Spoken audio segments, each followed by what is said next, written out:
custodiando son las claves en sí. Muy bien. Vamos a pasar ya ahora, ya hemos visto más o menos la operativa de un custodio, ¿no? Hemos estado hablando de conceptos. Vamos a pasar a la parte más legal, ¿no? ¿Qué regulación os afecta a vosotros? Porque realmente sois un icono, ¿no? En España ahora mismo a nivel de cumplimiento. Cuéntanos. Bueno, lo primero de todo, gracias por esa valoración. Se la haré llegar al equipo, que créeme que le va a agradar a todo nuestro equipo. Pues principalmente las regulaciones que afectan aquí en España ahora mismo está por encima de todas. Tienes el registro en Banco España, es decir, para poder ofrecer esto sobre todo a terceras empresas y a otras personas, una tercera parte básicamente, necesitas estar registrado y validado por Banco de España, es decir, ese registro no es solo el solicitarlo, sino que validen, ¿no? Todas pues, las políticas que propones, lo que estás implementando, las medidas que utilizas, etcétera. Esto tiene que ser validado por Banco de España y esto te da un registro, ¿vale? Ahí nosotros actualmente estamos registrados tanto como entidad de custodia como entidad de servicios de exchange, ¿vale? De compraventa de criptos. Otro de los puntos es, y de hecho necesario para poder acceder y por el que estamos registrados, es que eres sujeto obligado, es decir, no es solo tener esas políticas, sino que además tienes que tener un manual de prevención de blanqueo de capitales. Esto, cuando hablamos de prevención de blanqueo, no nos referimos únicamente a que tienes que, si son clientes B2C, es decir, usuarios de a pie, personas, pedirles nombre, apellidos, DNI y este tipo de información. No, es una vez que tienes esa información, trabajarla, procesarla, tienes un risk assessment, es decir, una asignación de riesgo en base a esa información, con eso se tiene que trabajar y en base a eso a cada persona le vas a asignar unas medidas de seguridad, ¿vale? Todo ese plan, todas esas políticas son las que ahora mismo se tienen que generar y las que cualquier empresa que quiera trabajar en esto va a tener que tener, ¿no? Y son las regulaciones que afectan ahora mismo, a día de hoy ya, sobre entidades de custodia en España. Oye, Luego, sí, no, perdón. sigue, perdona, sigue. Iba a decir que eso a corto plazo, digamos, en los próximos meses, pues tendremos también, llega MiCA, ¿no? Desde la perspectiva europea, el mercado europeo se abre a través de los requisitos de licencias explícitas para esta actividad que aún aumentan aún más los requisitos, ¿no? Pues medidas de políticas de gobernanza, digamos, también tienen diferentes ámbitos, ¿no? Aparte solo de la prevención del blanqueo, como digo, políticas de gobernanza, niveles, digamos, requisitos financieros que se han de cumplir, segregación de cuentas, tienes que tener todo muy bien orquestado para que no haya luego problemas y haya diferenciación entre los fondos del balance de tu propia compañía con los que tienen tus clientes custodiados contigo. Todo este tipo de medidas son los que va a requerir pues la regulación, ¿no? de MiCA, entre muchas otras, para poder optar a esa licencia. Oye, ¿cómo ves entonces la situación regulatoria de España respecto a otros países? ¿Crees que es competitiva, no competitiva? Cuéntanos un poquito. Creo que, obviamente, a los que estamos dentro de la industria, siempre, igual que a todos, a cada uno en lo suyo, nos gustaría que fuese más rápido de lo que se está yendo, pero eso creo que pasaría, aunque fuésemos los líderes en compliance, ¿no? En cumplimiento normativo, seguiríamos queriendo ir más rápido, pero al final es la lucha entre regulación e innovación que se tiene. En este caso, viéndolo de una manera objetiva y viendo también lo que hay en otros ecosistemas, ¿no? En otros países, es cierto que sin que seamos quizá la punta de lanza de la innovación en regulación, sí que estamos haciendo por crecer bastante y se están construyendo bastante de cara a generar un mercado con oportunidades, pero que ofrezca a la par garantías también a los inversores finales y a los clientes. O sea, en ese sentido, sin ser, como digo, el mayor referente de innovación, sí que creo que se están haciendo las cosas bien, se está trabajando porque cada vez vayamos mejor, obviamente siempre se puede ir más rápido, ¿no? y es lo que a todos nos gustaría, pero aún así, siendo objetivos, es cierto que la predisposición a aprender, a seguir aportando, a seguir, digamos, ofreciendo y regulando un poco en base a la realidad, a una realidad de mercado, está ahí, es algo que en muchos otros países ni siquiera se han planteado todavía, a pesar de que tengan un registro, pero no han planteado tan siquiera el hacer caso a MiCA, no se hace un seguimiento, ¿no? De regulaciones y tal, y aquí en España sí que es cierto que eso se está haciendo, y bueno, ahí pues muchas empresas del ecosistema estamos ahí también intentando ayudar a que eso pase de la mejor manera posible, de una manera coherente y que sea ejecutiva, ¿no? para el mercado. Total. Oye, cuéntame, el Sandbox ha tenido 3 ediciones y vosotros habéis participado en 2 de ellas. Una de ellas tokenizando el primer fondo, ¿no? Haciendo una prueba piloto sobre la tokenización del primer fondo, y la segunda sobre la creación de un fondo de inversión en DeFi. Cuéntanos un poquito de las experiencias y en qué ha consistido exactamente. Sí, efectivamente. Como dices, hemos sido la primera entidad en repetir 2 sandbox en España, aparte de también la primera entidad de custodia en España en participar en un sandbox regulatorio.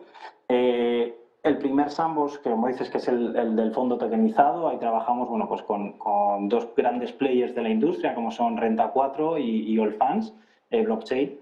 Y ahí básicamente lo que hicimos, bueno, pues como bien decías, es la tokenización de un fondo de cara a ver cómo nosotros aportando toda esa infraestructura, ¿no? de la custodia de esos tokens del fondo, etcétera, y lo que se vio era toda la operativa, cómo se podría gestionar, ¿no? Este tipo de activos tokenizados dentro de la, digamos, pues, la comunicación entre las diferentes partes y cómo todo esto fluiría a través de una blockchain de una manera pues, más automatizada de lo que a día de hoy se puede hacer en los mercados, ¿no? Ahí el aprendizaje fue brutal, de hecho tuvimos una gran valoración por parte, en este caso, de CNMV, que fue el regulador con el que trabajamos para el proyecto y que supervisó el proyecto, y la verdad que muy contentos. En ese sentido, el aprendizaje fue bastante grande, además, obviamente, y no hay que olvidar que, bueno, como todos, cuando abres camino vas encontrando, ¿no? Grandes retos y pequeños baches que hay que superar, y esto es lo que encontramos sobre todo en esa primera edición, ¿no? Al final era el Sandbox 1, ahí aprendimos tanto los reguladores como nosotros un poco pues, cosas que había que mejorar y que así además gran parte de ellas se hicieron también en ese Sandbox 2 que después pudimos corroborar, en donde sí que se notaba ya también una maduración por parte de todos, de saber un poco pues los procesos están mucho más limados, hayan mejorado cosas desde la primera edición y que en nuestro caso además nos permitió acudir a un nuevo modelo, a un nuevo producto, que era, como decías, el lanzar, junto en este caso a la gestora de Imantia, el primer fondo en DeFi, ¿no? En finanzas descentralizadas, bajo supervisión de un regulador en Europa.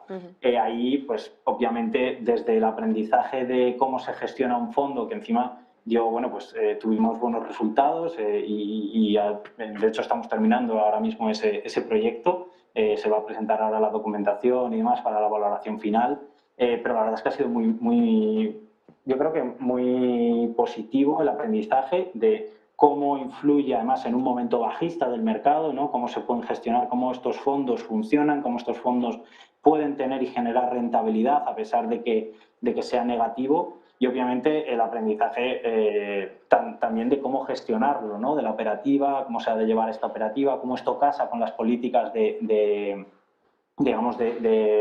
assets, de gestión de los assets, de cuál es el equity que tiene ese fondo, cómo está repartido, cómo se gestiona en base, además, teniendo en cuenta algo que es muy diferente del mercado convencional, que es la volatilidad de un mercado que no cierra.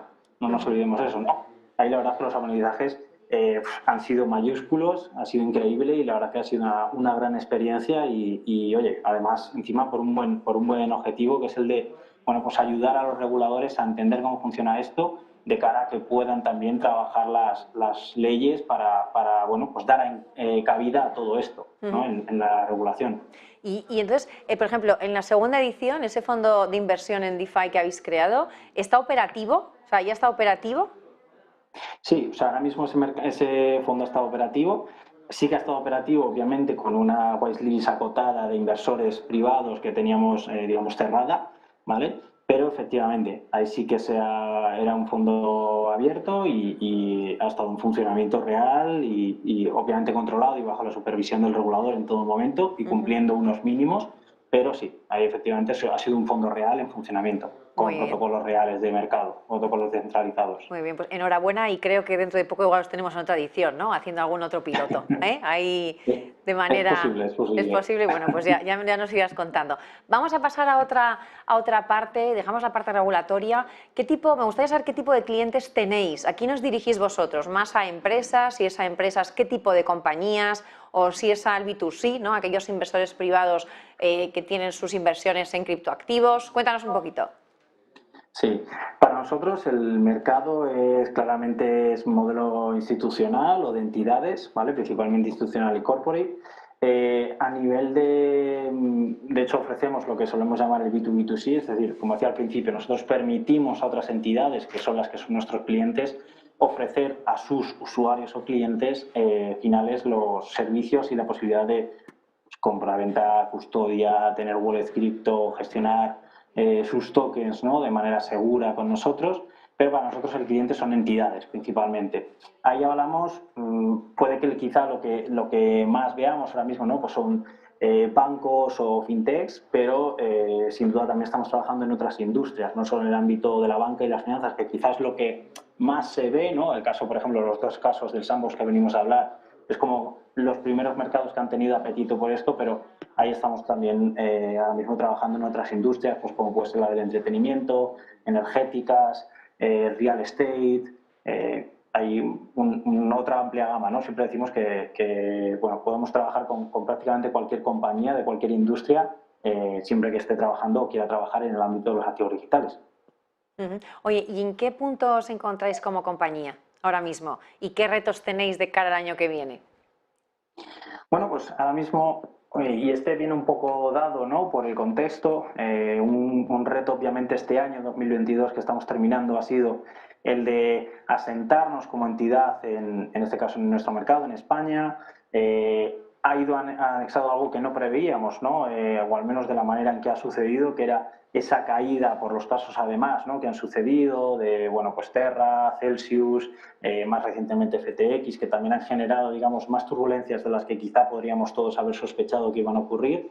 El mantener, digamos, y el demostrar la credibilidad y la confianza en la empresa ha sido un reto en sí mismo, ¿de acuerdo? Sobre todo entendiendo un poco, pues viendo los casos que han surgido a partir de entonces y el demostrar que, bueno, pues aquí las cosas se han hecho de manera muy diferente y que no todas, además, no todas las empresas que estamos en esta industria seguimos la filosofía que se han seguido en entidades como FTX. Esto nos ha llegado, digamos, no era algo que tuviéramos nadie en el planning, en el roadmap, pero nos ha llegado impuesto y ha habido que también saberlo gestionar, ¿no?, al final como entidad, y eso ha sido un reto en sí mismo, como digo. De cara a este 2023 es el de seguir creciendo. Apertura de nuevos mercados en Europa, el seguir obviamente creciendo aquí en España con nuevos clientes, con seguir sacando, ¿no?, que tenemos en el roadmap proyectos en nuevas industrias que hasta ahora no teníamos, digamos, casos de cliente y que se están trabajando salir en esas industrias con este caso y lanzarlos por fin a mercado. Esos son un poco los retos, el seguir creciendo, seguir construyendo un producto que siga ofreciendo las garantías y las, digamos, cubriendo las necesidades que nuestros clientes tienen para entrar en este mercado de los activos digitales de una manera sencilla y sin fricción, ¿vale? En ese modelo siempre, por así decir, plug and play, de alguna manera, a través de nuestro servicio de cash de marca blanca. Y, bueno, pues obviamente la apertura, como decía, de nuevos mercados en Europa. Oye, ¿cuál es el futuro de la custodia